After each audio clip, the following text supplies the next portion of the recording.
देखिए सर, इससे पहले लेक्चर में हमने क्या किया था, ये पढ़ रहे थे ना हम फिजिक्स में। हमने डायमेंशनल एनालिसिस पढ़ लिया था, स्केलर और वेक्टर क्वांटिटी पढ़ ली थी, ठीक है। इसकी क्वेश्चन कर रहे थे हम, product of scalar and vector, ये टॉपिक पढ़ रहे थे। उसके बाद हमने पढ़ा था ये इसमें स्पीड और वेलोसिटी वाला। इसके बाद अगला टॉपिक हम प्रोजेक्टाइल मोशन पढ़ेंगे, ठीक है। तो स्केलर वेक्टर के बाद हम स्पीड वेलोसिटी वाला टॉपिक देख लेते हैं इसमें, ठीक है। आज उसी से कुछ क्वेश्चन और बता रहा हूँ मैं आपको। इससे पहले आपको बताना चाह रहा हूँ कि ये आपने अगर ये हमारा ज्वाइन नहीं किया टेलीग्राम चैनल तो इसको ज्वाइन कर लीजिए, मृत्युंजय क्लासेस करके है। इसका डिस्क्रिप्शन में लिंक मिल जाएगा। और ये हमारा ऐप है, इस ऐप पे सारे कोर्सेज चल रहे हैं, ठीक है। पेड कोर्स भी हैं इसके सारे, करा रहा हूँ मैं। आप चाहें तो जाके देख सकते हैं, अगर लेना चाहें तो ले सकते हैं, ठीक है। तो आइए क्वेश्चन करते हैं इसमें। क्वेश्चन क्या है ये तो कर लिए थे हमने, तो कुछ क्वेश्चन और देखते हैं। ये हैं, ये क्वेश्चन है आपका, जैसे देखिए, a body whose displacement Y varies, displacement किस तरीके से वेरी हो रहा है Y with time T, time T के साथ डिस्प्लेसमेंट इस तरीके से वेरिएशन में है, ठीक है। तो आपसे कह रहा है will be come to the rest, body कब रेस्ट पे आएगी। बॉडी रेस्ट पे आएगी मतलब जब बॉडी रेस्ट पे आएगी उस समय उसकी वेलोसिटी जीरो हो जाएगी। अब यहाँ पे गिवन क्या है आपको, y, y is equal to given है -2/3 into T square plus 16t+2।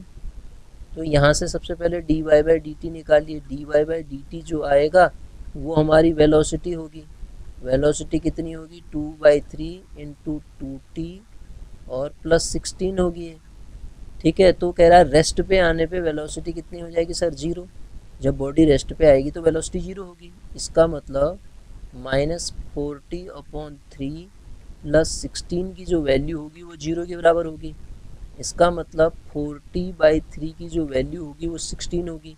इसका मतलब टी की वैल्यू 12 होगी। टी की वैल्यू क्या हो जाएगी, 12 होगी। ये कह रहा है कितने समय में विराम की स्थिति में आ जाएगी। विराम में आने का मतलब वेलोसिटी का जीरो होना। तो वेलोसिटी जीरो रखूँगा तो टाइम निकल आएगा ना। तो कितना सेकंड लग रहा है, 12 सेकंड में वो जो आपका ऑब्जेक्ट होगा वो किस पे आ जाएगा, विराम की पोजीशन पे आ जाएगा, मतलब रेस्ट की पोजीशन पे आ जाएगा 12 सेकंड में। अगला क्वेश्चन देखो sir, A projectile cover same horizontal distance when the initial angle of projection कितना होगा। देखिए ये हमने प्रोजेक्टाइल टॉपिक अभी नहीं कराया आपको। तो प्रोजेक्टाइल में होता क्या है, हॉरिजॉन्टल डिस्टेंस का मतलब horizontal distance R is equal to ये होता है, यू स्क्वायर साइन 2θ होता है ना, यू स्क्वायर साइन 2θ अपॉन जी होता है। अब ये कह रहा है कौन से ऐसे जो एंगल होंगे जिनके लिए ऐसा होता है।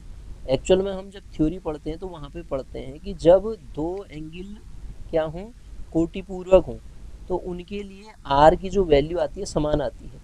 कोटिपूर्वक मतलब जिनका सम जो 90 डिग्री आता है, ठीक है। कोण का योग 90 डिग्री जिनके लिए आता है उनके लिए आर समान होती है। आप निकाल के भी चेक कर सकते हैं, कोटिपूर्वक ये तो हो नहीं सकता, ये नहीं हो सकता, ये नहीं हो सकता। आप रख के देखो, आर बराबर you square sine 2 into theta का मान 30 रखो, नीचे अपॉन जी निकालो, तो यू स्क्वायर साइन 60 आएगा पहला, अपॉन जी। ये तो कांस्टेंट रहेगा दोनों के लिए, इसमें कोई दिक्कत नहीं, केवल एंगल की बात कर रहे हैं। अब दूसरे के लिए आर निकालो आप, दूसरे के लिए आर निकालोगे तो आर कितना आएगा, यू स्क्वायर अपॉन जी तो कांस्टेंट रहा, ये साइन कितना आ जाएगा, साइन यहाँ पे 120 आ जाएगा। तो वैल्यू निकाल के देख लो, दोनों क्या आएंगे, बराबर आएंगे। तो दोनों वैल्यू अगर बराबर आ गई तो वो यही पूछ रहा था प्रक्षेप की दूरी किन के लिए, एक प्रक्षेप समान क्षैतिज दूरी तय करेगा, प्रक्षेप समान दूरी तय पे करेगा जब वो एंगल क्या हो, कोटिपूर्वक हो। या दूसरा आप फॉर्मूले में रख के भी डायरेक्ट निकाल सकते हैं, वैल्यू समान आएगी। अब देखिए सर अगला क्वेश्चन क्या कह रहा है। अगला क्वेश्चन हमसे कहता है, ये कहता है the displacement as a function of time of a particle in linear motion by the relation इतना। डिस्प्लेसमेंट किसी पार्टिकल का एक लीनियर मोशन में इस तरीके से टी का फंक्शन है, इस तरीके से रिलेशन दिखाता है। तो अब क्या करा question, the initial velocity of particle, particle की इनिशियल वेलोसिटी निकालनी। तो इनिशियल वेलोसिटी निकालने के लिए सबसे पहला काम कीजिए आप, इनिशियल वेलोसिटी कब निकलेगी, जब t बराबर 0 होगा उस समय वेलोसिटी v बराबर u होती है, वही इनिशियल वेलोसिटी होती है। तो यहाँ से जब मैं dx अपॉन dt निकालूंगा सर, वो मेरे पास वेलोसिटी मिलेगी, और वो वेलोसिटी कितनी होगी, 5 प्लस 10t होगी। कितनी होगी, 5 plus 10t। Now for initial velocity,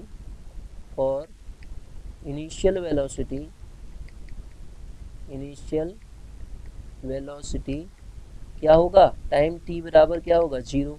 तो टाइम t बराबर 0 रख दो, तो v बराबर उस समय u हो जाएगा 5 प्लस 10 इंटू 0 बराबर u की वैल्यू कितनी आ जाएगी, 5 यूनिट। ठीक है, यूनिट तो कुछ दी नहीं है, तो 5 आ जाएगी, इसकी वैल्यू कितनी आ जाएगी, 5 यूनिट आ जाएगी। इस तरीके से इस क्वेश्चन को हम सॉल्व कर लेंगे सर। अगला क्वेश्चन देखते हैं, देखिए अगला क्वेश्चन क्या कह रहा है। हाँ, अब ये क्वेश्चन क्या कह रहा है, इसको देखो। ये कहता है the displacement S of a particle moving linearly in time T. Linear motion है, टाइम टी के साथ किस तरीके से मोशन हो रहा है, इस तरीके से। एस बराबर इतना इन एम के सिस्टम। एस बराबर क्या गिवन है हमें, एस बराबर 4t minus 3t square plus 2t cube given है। ठीक है सर, एस बराबर इतना गिवन है। कहता है when its acceleration 0 then velocity. जब इसका एक्सेलरेशन 0 होगा तो उस समय इसकी वेलोसिटी कितनी होगी, पूछ रहा है। When its acceleration is 0 then its velocity. तो पहले एक्सेलरेशन निकाल तो लें। एक्सेलरेशन निकालने के लिए सबसे पहले मुझे वेलोसिटी निकालनी पड़ेगी। वेलोसिटी क्या होगी, ds अपॉन dt। इसको क्या कहेंगे, v बराबर कितना आएगा, 4 minus 6t plus 6t square. This is velocity. और वेलोसिटी के बाद हम निकालते हैं इसका एक्सेलरेशन, तो वो क्या होता है, D square S upon D T square, जिसको आप D V upon D T भी कहते हैं। तो कितना आ जाएगा, माइनस का 6 प्लस का 12t। देयरफॉर एक्सेलरेशन ये निकला। जब एक्सेलरेशन 0 होगा तो यहाँ से टाइम निकल जाएगा। 6 माइनस का 6 प्लस 12t बराबर आप 0 रखिएगा, तो t इज इक्वल टू कितना आएगा, 1/2। तो वो कह रहा है उस समय वेलोसिटी कितनी होगी। वेलोसिटी तो एक्चुअली है कितनी है, वेलोसिटी एक्चुअल में है 4 minus 6t plus 6t square. तो एक्सेलरेशन को 0 रख के मैंने टाइम निकाल लिया। अब इस टाइम को यहाँ रख देता हूँ, तो जब एक्सेलरेशन 0 है तो वेलोसिटी कितनी आ जाएगी, इतनी आ जाएगी ना, 1/2 प्लस 6 इंटू 1/4 टी का स्क्वायर। टी 1/2 आ रहा ना, तो ये 4 माइनस 3 प्लस 3/2 आएगा। तो इसी दिस इक्वल टू 1 प्लस 3/2। तो 2 3 5/2, 5/2 कितना होता है, 2.5। वेलोसिटी है तो 2.5 मीटर पर सेकंड आ जाएगी। इसकी वेलोसिटी कितनी आ जाएगी, 2.5 मीटर पर सेकंड। यही तो आएगी शायद, है ना, 2.5 मीटर पर सेकंड। ये ऑप्शन इसका करेक्ट हो जाएगा। ठीक है सर, तो ऐसे इस क्वेश्चन को हम करेंगे। अब आगे बढ़ते हैं। देखिए ये भी कर लिया था, इसमें वेलोसिटी निकालने के लिए पूछ रहा था हूँ। अब आगे बढ़ते हैं, अगला क्वेश्चन क्या कह रहा है देखते हैं। देखिए ये क्वेश्चन क्या कह रहा है, यहाँ पे दिया है आपको ए particle move from A distance इतना टू इतना। पार्टिकल किसी डिस्टेंस को यहाँ पे वेक्टर फॉर्म में डिनोट करता हूँ, तो r1 लिखता हूँ पहले। r1 कितना है, 3i कैप माइनस का 4j कैप प्लस का 5k कैप। ठीक है, दिस इज r1। और r2 कितना है सर, r2 जब निकालोगे तो आपके पास माइनस का 2i कैप प्लस का 6j कैप माइनस का 4k कैप, ये r2 आया। तो पॉइंट इस पोजीशन से इस पोजीशन पे डिस्प्लेस हो रहा है। तो टोटल डिस्प्लेसमेंट जब आप निकालोगे तो वो कितनी आएगी, r2 vector minus r1 vector आएगा। पहले ये निकाल लेते हैं, माइनस का 2i cap plus 6j cap minus का 4k कैप माइनस कितना, 3i कैप माइनस का 4j कैप प्लस का 5k कैप। तो सॉल्व कीजिए इसको।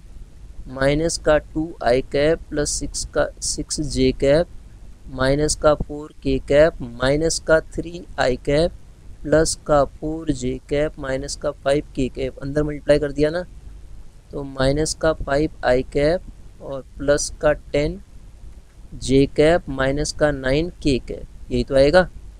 ये क्या आया? डिस्प्लेसमेंट आया। अब क्वेश्चन को आगे पढ़ते हैं हम।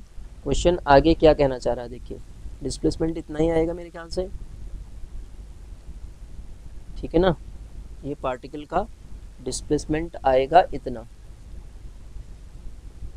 एक्चुअली ये जो क्वेश्चन है ना, हमने पहले जो इससे पहली एक्सरसाइज से उसके क्वेश्चन है ये वाले, ठीक है। अब क्या कह रहा है? Force will be the work done by the force will be, work done by force होता कितना है? Work done by force W बराबर क्या होता है? फोर्स का डॉट प्रोडक्ट किसके साथ लेंगे आप? R के साथ। F डॉट R ही तो होता है वर्क, तो F डॉट R निकालोगे तो F डॉट F कितना है?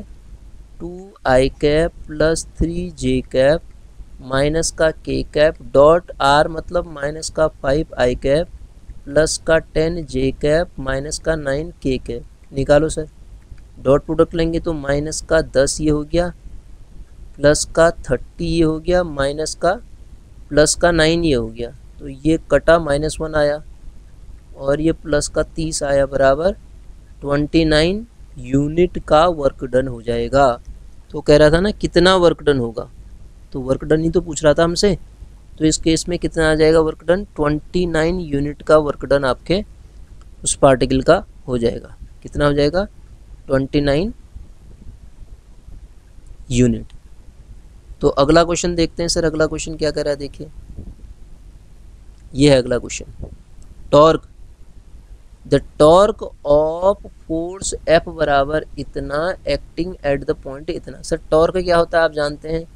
टॉर्क टाउ बराबर R क्रॉस F होता है, ठीक है। परपेंडिकुलर डिस्टेंस और फोर्स का हम क्रॉस प्रोडक्ट ले लेते हैं, ठीक है। टॉर्क यही तो होता है। तो यहाँ पे आपको दोनों चीज़ें गिवन है, फोर्स भी गिवन है और आपको दूसरी चीज़ क्या गिवन है? फोर्स भी गिवन है और दूसरा आर भी गिवन है। तो निकाल लो फिर, टॉर्क बराबर क्या होता है? R cross F. R cross F को कैसे नोट करते हैं आप? ऐसे निकालते हैं ना, आई जे के आर की वैल्यू कितनी दे रखी है? 7, ये 3, 1 और एफ कितना दे रखा है? माइनस का 3, ये 1, ये 5। तो कितना आएगा? आई ब्रैकेट ये कैंसिल, ये वाली लाइन कैंसिल और ये वाला कैंसिल, 5 या 15 -1, फिर माइनस का जे होता है, ये वाला कैंसिल और ये वाला कैंसिल, 35 प्लस का 3, फिर प्लस का के आएगा, ये कैंसिल ये कैंसिल, तो कितना आ जाएगा? 7 प्लस 9, तो कितना आया ये? 14 आई कैप माइनस का 38 जे कैप प्लस का 16 के कैप। ये क्या आ गया? टॉर्क आ गया हमारा। 14 है, ये क्या आ गया? टॉर्क आ गया। तो टॉर्क ही तो निकालने के लिए कह रहा था। बलागुण कितना होगा? तो बलागुण कितना होगा? 14 आई कैप, कोई ऑप्शन है? 14 आई कैप माइनस 38 जे कैप प्लस 16 का के कैप, ये आपके पास क्या मिल जाएगा? क्या मिल जाएगा? जो आपको निकालने के लिए पूछ रहा था टॉर्क ना, वो मिल जाएगा, ठीक है। तो इसमें हमने वो क्वेश्चन भी कर लिए, कुछ क्वेश्चन इसके भी करे हमने, ठीक है। और कुछ क्वेश्चन हमने किसके देखे? वेलोसिटी वाले देखे, ठीक है। तो अब इससे अगले लेक्चर में हम देखेंगे कि हमारे पास जो अगला टॉपिक है वो स्टार्ट करेंगे, ठीक है। तो इतना करिए आप पहले।